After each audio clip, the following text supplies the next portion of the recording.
গতকাল রাতের ঘটনায় টুইট করেছে যে গঙ্গারামপুরে এসসি এসটি সেলে ওবিসি সেলের টাউন সভাপতি তিনি হচ্ছে গুলিটা চালিয়েছেন একজনকে। তো এই বিষয়টা কি বলবেন?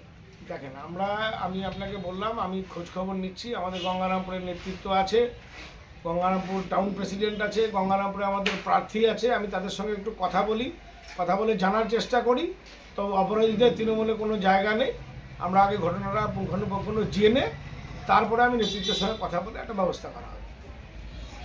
মানে যে গুলি করছে তার বিরুদ্ধে কি আইনি ব্যবস্থা নেবেন? হ্যাঁ, আইন তো নিজের পথেই চলবে, অবশ্যই।